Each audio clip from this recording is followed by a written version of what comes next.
मागील काही दिवसापूर्वी येथे एक अपघात झाला होता. ह्या अपघातात एक तरुण युवक ठार झाला होता. त्याच्यानंतर इथे स्पीड ब्रेकर असावा अशी बऱ्याच जणांनी मागणी केली आणि आपण रील पाहिले असतील बऱ्याच जणांचे. नगराध्यक्षापासून नगरसेवक असतील, इथलचे स्थानिक नेते असतील, काही समाजसेवक असतील, कॉलेजच्या संघटना असतील, सर्वांनी छानपैकी रिले बनवले होते की काम केलं म्हणून, स्पीड ब्रेकर बनवले म्हणून. आता भर पावसात डांबरी स्पीड ब्रेकर टाकल्यावर काय होणार होतं आणि ते किती दिवस राहणार होते ते सांगायला काय कोणा राजकीय पंडिताची किंवा कोणा एखाद्या टेक्निशियनची गरज नाही. आता तुम्ही जर स्पीड ब्रेकर पाहिले, फक्त 4 दिवसात त्या स्पीड ब्रेकरवर सुद्धा खड्डे किती आहेत ते तुम्हाला दिसत असतील. मुळात विषय असा निर्माण होतो की स्पीड ब्रेकर केले म्हणजे प्रॉब्लेम सॉल्व्ह होतो का? कारण आता जर एकलऱ्याच्या चौकात पण आपण पाहिलं तर ज्यावेळी त्या रविकिरण हॉटेलच्या समोर स्पीड ब्रेकर केला आहे, तर त्यानंतर तिथं जे अपघात झाले तर त्या चौकापेक्षा जास्त अपघात त्या स्पीड ब्रेकरवर झालेले आहेत. स्पीड ब्रेकरपेक्षा इथे आता हायस्कूल असेल, इकडच्या बाजूला कॉलेज असेल, ही मुलं जी रोडवर येतात आणि यांना इथं जे क्रॉसिंग करावं लागतं, हे कुठंतरी बायपास करता येईल का? आणि हा प्रश्न सुद्धा महत्त्वाचा होतं. आणि त्याच्यासाठी फक्त स्पीड ब्रेकर हा पर्याय नक्कीच नव्हता. त्याच्यासाठी दुसरा पण एक पर्याय होता का हा जो इथं खडी नाला आहे याच्या शेजारी दुसरा पूल किंवा काय पर्याय मार्ग निघेल का, हे करणं गरजेचं होतं. आणि त्याच्यासाठी कामही चाललं होतं. आपण आता तेच काम बघू. याच्यासाठी ही एक संकल्पना समोर आली की इथे एक पूल असावा आणि हा जर पूल केला तर समजा कॉलेजचं जी रस्त्यावर मुलं येतात ती डायव्हर्ट होतील आणि इकडून होतील. पण आता जर ह्या पुलाची जर परिस्थिती पाहिली तर जवळजवळ एक 70 ते 80 लाख रुपये ह्या पुलाला घातलेले आहेत. पण आता जर पाहिलं तर आपण 6 महिन्यापूर्वी पण ह्या पुलावर विषय काढला होता की ह्या पुलाला दोन्ही बाजूनी ह्या जमिनीचं ॲक्विजिशनच नाही आहे, फक्त कुठंतरी निधी लाटायचा म्हणून हा निधी लाटलेला आहे.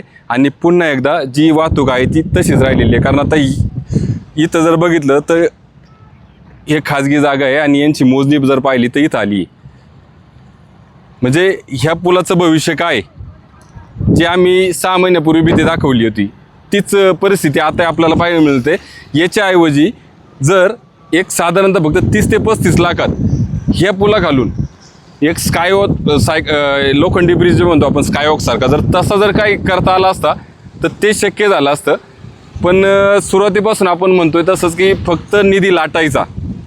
आणि ह्या कामाची एक दुसरी शोकांतिका अशी की ह्या कामाला जागा मालकांचा सुरुवातीला विरोध होता, परंतु त्यावेळी नगरपंचायत प्रशासनाच्या लक्षात येऊनसुद्धा त्यांनी कामाचे बरोबर 2 तुकडे केलेत. इथून पुढं जो रस्ता होणार होता तो रस्ता न करता त्या रस्त्याचं एक टेंडर करायचं आणि ह्या पुलाचं एक. ज्यावेळी हे स्थानिकांनी तर विरोध केला, तर विरोध केल्यावर त्यांनी सांगितलं की आम्ही आमच्या जागेत ओढ्यात पूल बांधतोय.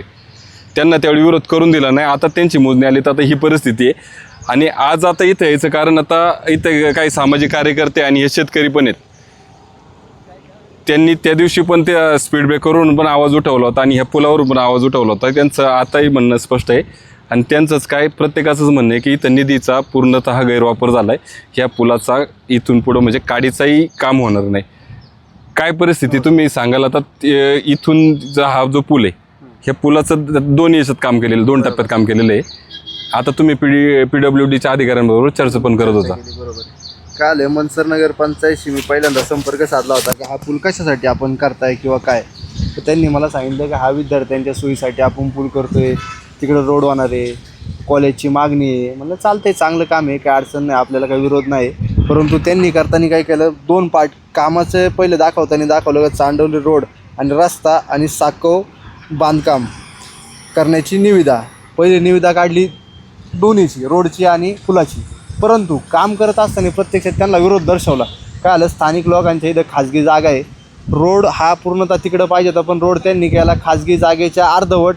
म्हणजे जो त्यांना रोड घ्यायचा आहे पलीकडं आणि तिकडं, आत्ता तर रोड नाहीच. हा पूल त्यांनी मध्यभागी फक्त बांधून ठेवला आहे. निधीचा वापर त्यांनी केला, रोड बांधला, परंतु ह्या रोडला पुढे जायला जागा नाही, मागे जायला जागा नाही. आणि आता झाले काय, खाजगी जागांचे जे आता खांब तुम्ही बघितला असं खाजगी जागेत आला आहे. पलीकडच्या बाजूला बघितलं असं नगरपंचायतचं जे मनसरचं जे पूर्ण गटार आहे ते त्या भागात सोडलंय आणि हे पूर्ण खाजगी जागेत आहे. तिथून तुम्ही बघू शकता ते खाजगी जागेतलं पाणी पूर्ण येतंय. आता आम्ही म्हणजे इथे शेतकऱ्यांशी चर्चा केली होती का आता इथं जर पाहिलं तर म्हटलं ही अशी परिस्थिती तर काय बाब, तर शेतकऱ्यांचं म्हणणं असं की काय नाही, एखादे 2 गुंठे आमच्याही जाऊन द्या, त्यांची तिथं काय अशी भूमिका नव्हती काय, म्हणजे यांचा विरोधही नव्हता, हे आताही अशी जागा द्यायला तयार होते. पण ज्यावेळी पुलाचे ज्यावेळी बांधकाम केलं त्यावेळी यांना विचारलं नाही. हे थोडे जर विचारायला आले तर ते त्यावेळी नगरपंचायतचं यांना उत्तर असं होतं नगरपंचायतच्या अधिकाऱ्यांचं का आम्ही आमच्या जागेत बांधत आहोत, तुमचा इथं विरोधाचा काही संबंध येत नाही. हा हे खरं आहे.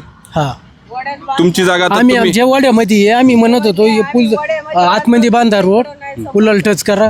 ते म्हणले नाही, ते तिथून एक रोड जाणार आहे म्हणून आम्ही बांधत नाही असं ते म्हणत होते त्या टायमाला. आणि पुलाचं काम करून घेतलं त्यांनी. फोटो फसून पुलाचं काम केलं. पुलाचं काम खोटं फसून म्हणजे यांना फसवण्यापेक्षा त्यांनी जे फसवलंय ते नीट विचार केला तर शासनाला फसवलंय.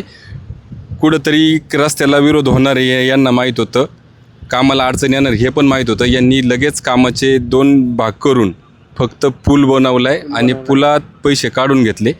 हे याच्यातून आपल्याला स्पष्ट दिसतंय. आता पण इथं म्हणजे 70-80 लाखाचा चुराडा केला आहे अक्षरशः यांनी. आणि जे आहे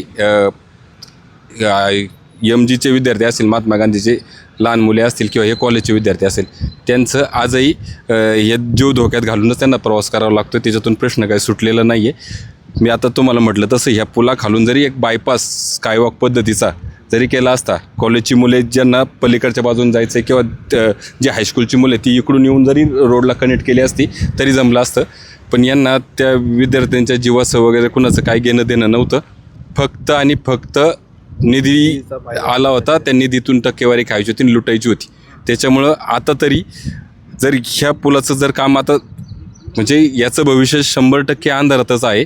मग जर निधीचा अपव्यय जर झाला असेल तर मग आता संबंधित अधिकाऱ्यांवर सरकारी निधीचा अपव्यय केला म्हणून यांच्यावर चौकशी होणार का, हा आजच्या तरी ह्या भागाच्या दृष्टीने महत्त्वाचा प्रश्न आहे.